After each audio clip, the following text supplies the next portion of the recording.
ताली बजाएंगे और यीशु मसीह के नाम की प्रभु का धन्यवाद हो इस अच्छी सुबह के लिए जो हमारे खुदावंद ने हमें दी है कि हम फिर एक बार आपके संग मिलकर परमेश्वर की महिमा कर सकते हैं, वचन की मलामत कर सकते हैं, एक दूसरे के लिए प्रार्थना कर सकते हैं और उन बातों के विषय में जो हमसे नहीं बन सकती हैं खुदा के सामने रख सकते हैं। हालेलुया। आराधना इसीलिए होती है, दुआएं इसीलिए होती हैं कि इंसान जिन कामों को अपने आप नहीं कर सकता, अपने आप नहीं बढ़ सकता, उसमें परमेश्वर की सहायता ले। ज़्यादातर काम मनुष्य अपनी बुद्धि से करना चाहता है, लेकिन जब हम अपने कामों में अपने प्रभु को आगे रखते हैं तो विश्वास कीजिए कई बार कुछ काम ऐसे होते हैं जिनके विषय में हमने सोचा भी नहीं, वो अपने आप होने लगते हैं। हालेलुया। ये हमारे भरोसे को, हमारे विश्वास को दिखाता है। और नीति वचन उसका 3 अध्याय उसके 5वें पद में भी कुछ ऐसे लिखा ना कि तू अपनी समझ का सहारा ना लेना वरन संपूर्ण मन से यहोवा पर भरोसा रखना। मनुष्य की प्रवृत्ति होती है कि वो अपने काम को या कोई भी प्रॉब्लम है अपने सोर्सेस से करे, अपने तरीके से करे और कई बार वो फेल भी हो जाता है। लेकिन जब हम प्रभु में आ गए हैं, जब हमें प्रभु ने चुनकर बुलाया है, चाहे हम मेल हो या फीमेल हो, ये कोई मायने नहीं रखता, लेकिन जितना भरोसा हम अपने प्रभु पर रखते हैं, अपने कामों को भी उसी समर्पण डेडिकेशन के संग प्रभु के हाथों में सौंपेंगे तो वो रास्ता निकालेगा। हालेलुया। इसी के 6वें पद में लिखा है, नीति वचन 3 अध्याय उसका 6वां पद पढ़िए, प्रोवर्ब चैप्टर 3 वर्स 6। देखिए क्या लिखा हुआ है, नीति वचन 6वां अध्याय 3 अध्याय 6वां पद जी। उसी को स्मरण करके, क्या लिखा है, उसी को स्मरण करके या याद करके सब काम करना, तब वो तेरे लिए सीधा मार्ग निकालेगा। एक याद, एक ऐसी याद नहीं जो हम एक मनुष्यों के प्रति रखते थे, वो दिन ऐसा था, वो दिन ऐसा था, लेकिन ये याद एक ऐसी है जिसमें हमारा भरोसा जुड़ा है। जिस चीज़ में हम नाकामयाब हो रहे हैं, फेलियर हो रहे हैं और हमें लग रहा है कि रास्ते बंद हो गए हैं, अगर हम अपने खुदावंद को स्मरण करके, याद करके उन कामों को करेंगे कि प्रभु तू कितना अनुग्रहकारी है, तू दयालु है, तूने हमारे जीवन में कितने बड़े बड़े काम किए हैं, और इस प्रेजेंट टाइम की समस्या को अगर हम प्रभु के हाथ में सौंपेंगे, प्रभु ज़रूर रास्ता निकालेंगे। क्या लिखा है, उसी को स्मरण करके, स्मरण का मतलब याद करके, आत्मा से, शरीर से और अपने प्राण से, पूरे भरोसे के संग कि मेरा प्रभु है, मैं उसे याद कर रहा हूँ और वो मेरे लिए रास्ता निकालेगा। उसी को स्मरण करके सब काम करना, तब वो तेरे लिए सीधा मार्ग निकालेगा। वो उलझने जो मेरे और आपके जीवन में आप सोच रहे होगे आगे क्या होगा, कैसे चलेगा,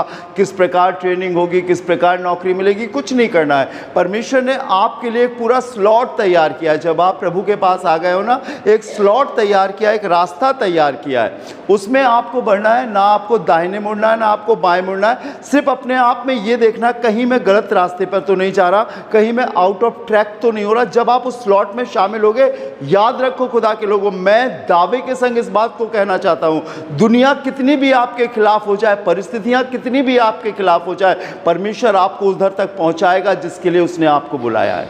और जब उसने आपको बुलाया है तो इसलिए नहीं कि आपको फेलियर करे, इसलिए नहीं कि आपको परीक्षाओं में फंसाए, नहीं, इसलिए कि आपको वो मंजिल दिखाए जिसके लिए उसने बुलाया। आपको कुछ नहीं करना है, आपको ध्यान से उसकी आज्ञाएं मानना है, ध्यान से अपने जीवन में ये देखना कहीं मैं इधर उधर तो नहीं जा रहा हूँ। आपको मालूम है, इसी नीति वचन की किताब में लिखा है, अपने पांव धरने के लिए अपने मार्ग को समथर कर। क्या लिखा है, समथर। समथर का मतलब है एक जैसा, समथर का मतलब है बिल्कुल सही रास्ता जिसमें ना गड्ढे हैं, ना पत्थर है, ना कांटे हैं।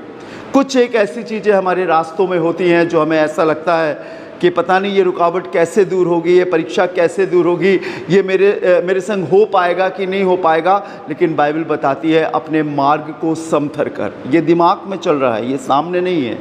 अपने दिमाग को, अपने मन को इतना पवित्र करके आगे बढ़ाइए कि मेरा प्रभु है वो, और मुझे उस मुकाम तक पहुंचाएगा, उस मंजिल तक पहुंचाएगा, और आप वहां तक जाने पाओगे, उस स्थान तक जाने पाओगे। हालेलुया।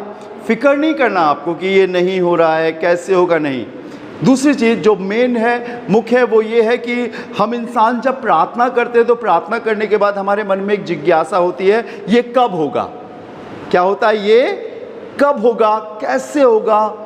हमने प्रार्थना तो करी है पर हो नहीं रहा है, और जो प्रार्थना करी है उसके ऑपोजिट, उसके विपरीत ही हमें परिस्थितियां दिख रही है।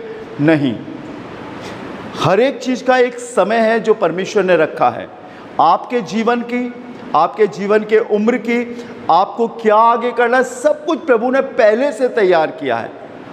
हमको ये देखना है क्या हम उस चीज़ में जो खुदा ने हमारे लिए तैयार किया है हम शामिल हैं कि नहीं। आपको मालूम है बाइबल में आपने कई बार पढ़ा होगा, जब समय आया, जब समय आया, जब समय आया। ठीक है, अगर आप सबोपदेशक 3 अध्याय उसका पहला पद पढ़िए, देखिए क्या लिखा हुआ है। सबोपदेशक की किताब 3 अध्याय पहला पद पढ़िए। हर एक बात का एक अवसर और प्रत्येक काम का जो आकाश के नीचे, लिखा है प्रत्येक बात का एक अवसर और प्रत्येक काम का हाँ जो आकाश के नीचे होता है एक समय है। हर एक चीज का, अगर आप सोच रहे हो ये इत्तेफाकन होता जा रहा है, ये यूं ही होता जा रहा है, नहीं। हम अपने जीवन में उन आशीषों को भी ले सकते हैं, हम अपने जीवन में उस श्राप को भी ले सकते हैं। ये हमारे ऊपर है। अगर हम सच्चे विश्वास से प्रभु में बढ़ रहे, प्रभु मैं तेरी बेटी हूँ, मैं तेरा बेटा हूँ, तूने मुझे जीवन दिया है। याद रखो, यीशु के पास आने वाला जो शख्स होता है उसका धर्म परिवर्तन नहीं होता, उसकी उस हाल में जिसमें जन्म हुआ है वो कौन सी जाति का नहीं। जो प्रभु के पास आता है उसका जीवन परिवर्तन होता है, उसके विश्वास का परिवर्तन होता है। और जब आप प्रभु के पास आ गए हो, एक सच्चाई आपको बताई जा रही है, आपकी आंखें खुल रही हैं, तो आपको ये मालूम होना चाहिए कि ये एक ऐसा प्रभु जिसने आपके लिए पहले से योजना बनाई है, एक समय नियुक्त किया है। आप दूसरे को देखकर कभी अट्रैक्ट मत हो, दूसरे के समान बनने की कोशिश बिल्कुल ना करें, आप फेल हो जाओगे। क्योंकि उसके लिए अलग योजना है और आपके लिए अलग योजना है। आप अलग किए गए लोग हो, आप सेलेक्ट किए गए लोग हो, आपके लिए प्रार्थनाएं होती हैं, आपको मार्ग दिखाया जाता है कि ये सच्चा मार्ग है। अगर आप अपने मन की रीतियों के अनुसार चलोगे तो हाँ, आप उस स्लॉट से अलग हो जाओगे। आपको मालूम है बाइबल में लिखा है, प्रभु ने उससे कहा कि तू निनवे को जा और उसके विरुद्ध प्रचार कर, क्योंकि मैं निनवे को नाश कर दूंगा। और बाइबल बताती है, लिखा है परमेश्वर के कलाम में बहुत सुंदर लफ्ज़ों में ये बात लिखी है कि ये सारी बातें योना ने सुनी, लेकिन उसने उसके अनुसार नहीं किया। और नतीजा आपने देखा होगा, पढ़ा होगा ना योना के विषय में, क्या लिखा हुआ उसके विषय में, कि वो तर्शीश जाने वाले जहाज में बैठ गया और सोचने लगा कि मैं उधर ना जाकर जहाँ प्रभु ने कहा है दूसरी जगह चला जाऊँगा।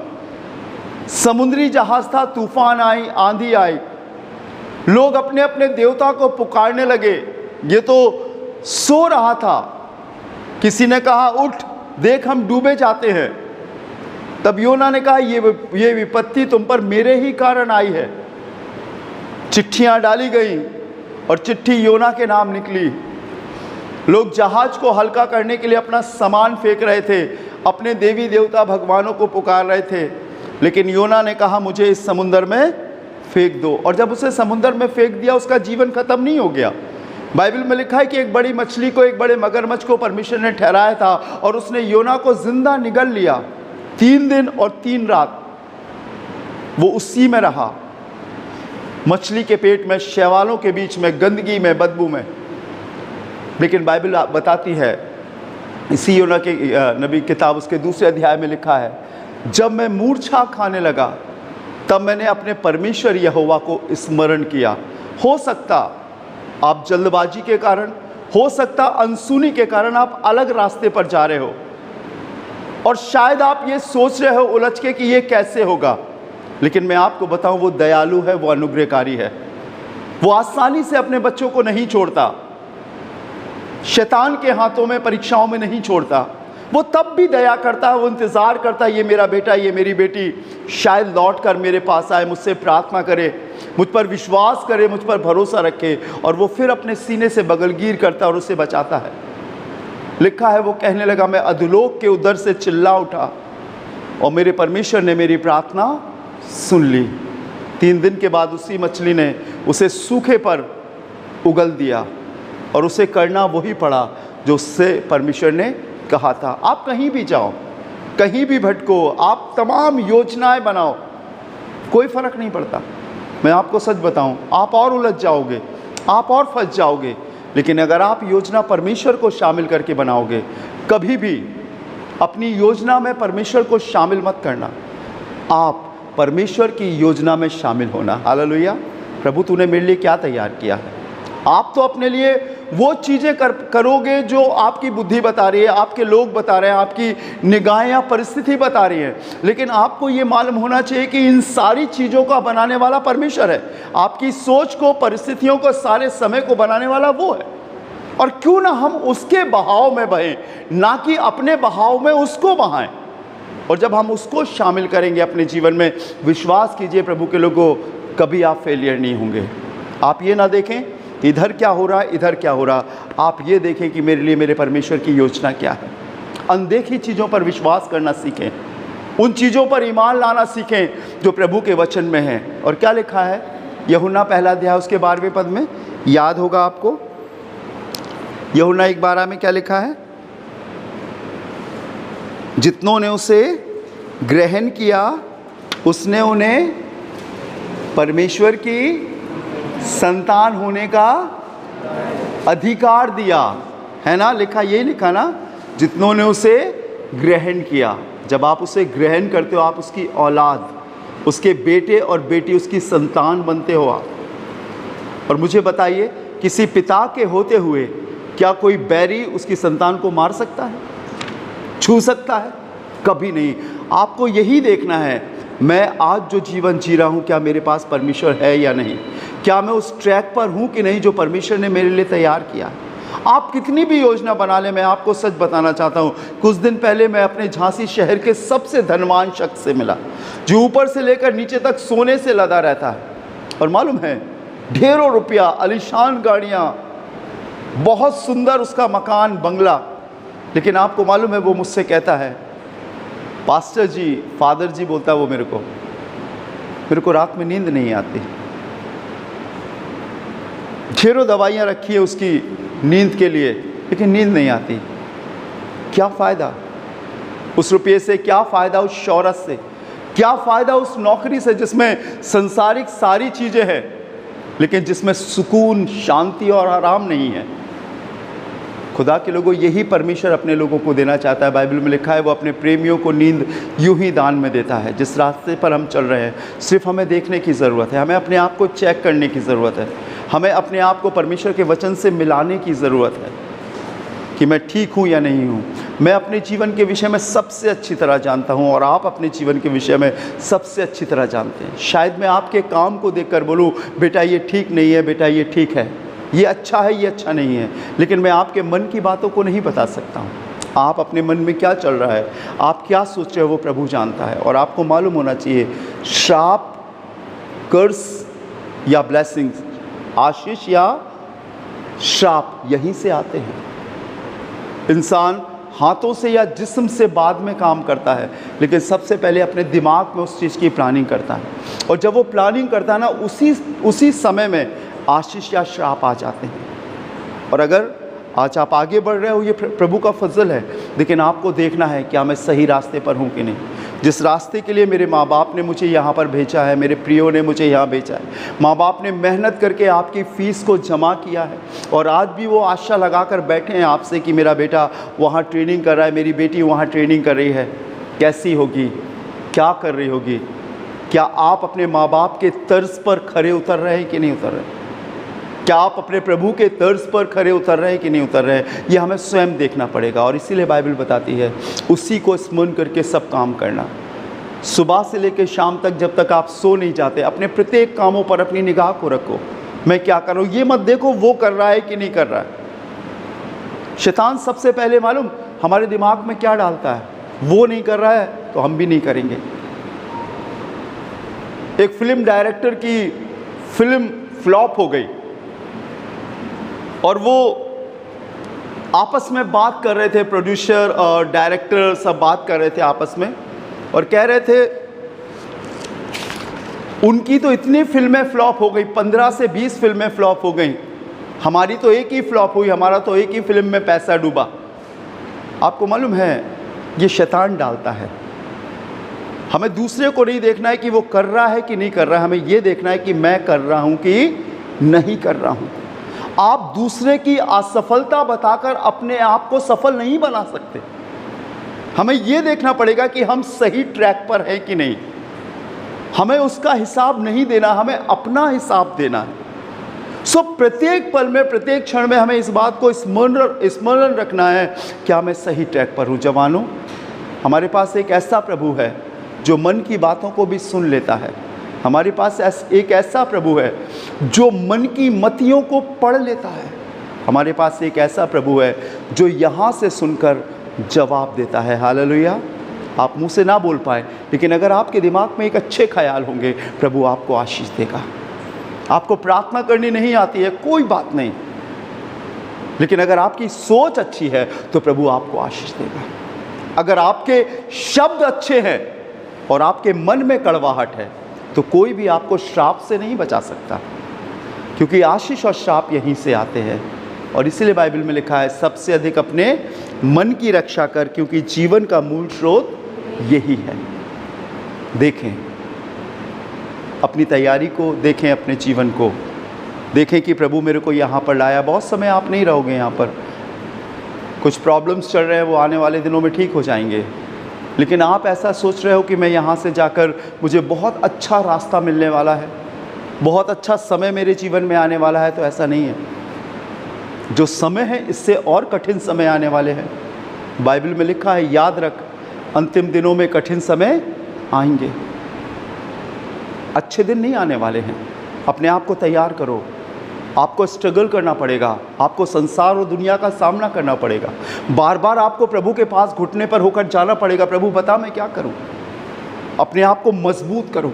झूठी दिलासा मैं आपको नहीं दूंगा कि आप यहाँ से निकलकर फरिश्ते बन जाओगे और उड़ जाओगे और जो कुछ चाहोगे वो वैसा होने लगेगा। बिल्कुल नहीं। आपके अगेंस्ट संसार और शैतान खड़ा होने वाला है और आप जीतोगे, आप विजयी होगे, आप फतेहमंद हो गए। इसकी बात मैं आपको गारंटी से बता सकता हूं, बनिस्बत इस बात के कि जब आप प्रभु में बने रहो, अपने आप को देखते रहो,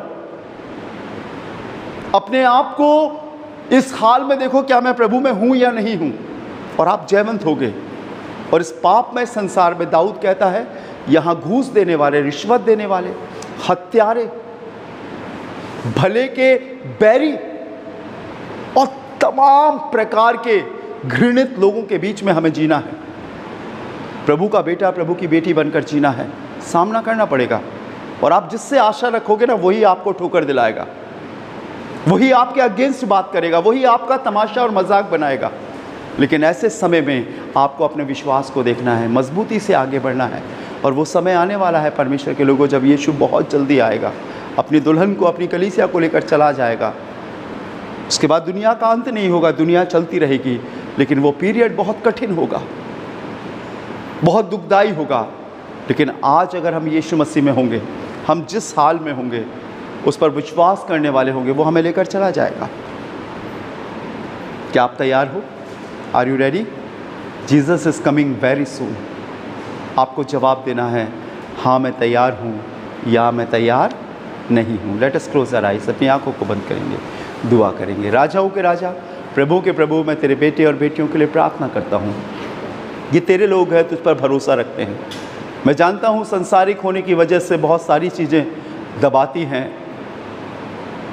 मन में कुछ ऐसा आता है कि प्रभु हम आपसे दूर हो जाएं, लेकिन आप दयालु हैं। इन पर अनुग्रह कर प्रभु, इन पर फजल कर। इस दुनिया में कैसे जीना है सिखा प्रभु।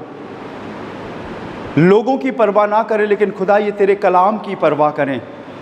ये इस बात को देखें कि मैं अपना जीवन कैसे जी रहा हूँ। प्रभु नादान है, छोटे हैं, धीरे धीरे समझदार हो रहे हैं, भले और बुरे को परख रहे हैं। प्रभु इन अंतिम दिनों में खुदावंद इन जवानों को अपनी नज़दीकी में हमेशा बढ़ा, मन में स्थिरता दे प्रभु जी। संसारिक बुरी आदतों से बचा, और वो बातें जिसमें सबसे अधिक ये ध्यान लगाते हैं वो शायद खुदा मोबाइल है, वो शायद संसारिक बातें हैं, वो शायद इधर उधर की बातें हैं। उनसे बचाकर एक पवित्र जीवन दे प्रभु। ये तुझसे प्रार्थना करने वाले हों खुदावंद, तेरे कलाम को पढ़ने वाले हों प्रभु, और अपनी हर बात को प्रभु ये आपसे कहने वाले हो सके। आज तेरे दास होने के नाते प्रार्थना करता हूँ प्रभु, अपनी संतान बनाकर इनकी रक्षा कर, इनकी हिफाजत कर प्रभु, इन्हें संसार में खोने ना दे प्रभु। इनका गंतव्य है, इनकी मंजिल संसार नहीं, इनकी मंजिल खुदावंद यीशु मसीह हो सके प्रभु। इन्हें सहारा दे प्रभु। नादानी में अगर जहन में कोई भी सवालात आते हैं खुदा, तो उसका जवाब बन जा खुदा। रात में स्वप्न के द्वारा, इबादत में, आराधना में इनसे बातें कर प्रभु, ताकि ये आपके होकर जी सकें। मैं फिर एक बार प्रार्थना करता हूँ प्रभु अपने हॉस्पिटल के लिए, अपने स्टाफ के लिए, चाहे वो छोटा हो चाहे वो बड़ा हो, किसी भी पोजीशन पे क्यों ना हो प्रभु, अपने अनुग्रह में बढ़ा। हम जानते हैं हमारा कुछ ही समय है इस दुनिया में और आप हमें ले जाएंगे प्रभु। जितने दिन भी आपने हमें यहाँ रखा है, एक विश्वास योग्य संतान बनाकर हमें आगे बढ़ा, क्योंकि हमें एक दिन आपके पास आना है और हमें हमारा हिसाब देना है प्रभु। हमारे लोगों की हिफाजत कर। फिर एक बार भैया के लिए, शिनू भैया के लिए, दीदी के लिए प्रभु जी, एनसी मैम के लिए, प्रत्येक उन शख्स के लिए प्रभु जो यहाँ पर इसे आगे बढ़ा रहे हैं प्रभु, सामना भी कर रहे हैं और आगे बढ़ा रहे हैं खुदा, इनकी हिफाजत कर। अपनी रूहानी बुद्धि अता कर प्रभु जी, इस चतुर संसार में शैतान की चतुर चालों से बचाकर एक महफूजियत की ज़िंदगी अता कर खुदावंद, और ये कह सकें प्रभु कि हम तेरे हैं खुदा। इनकी रक्षा कर। हमारे हॉस्पिटल पर, हॉस्पिटल के कैंपस पर, सब पर तेरा आशीष का हाथ बना रहे प्रभु जी। रक्षा करना, मदद करना प्रभु जी, और तेरा प्रेम हर एक के जीवन में पाया जा सके। ये शुक्रगुजारी के संग आगे बढ़े और हर बात में प्रभु आपको आदर दे सके। इस दुआ को हम धन्यवाद के साथ अपने जीवित उद्धारकर्ता खुदावंद यीशु के नाम से मांगते हैं, आमीन। और अब हमारे खुदावंद यीशु मसीह का फजल, खुदा बाप की मोहब्बत और पाक रूह की रिफाकत और शराकत हमें से हर एक के संग अब से लेकर हमेशा तक होती रहे, आमीन। Praise the Lord. प्रभु आपको बहुत आशीष दे।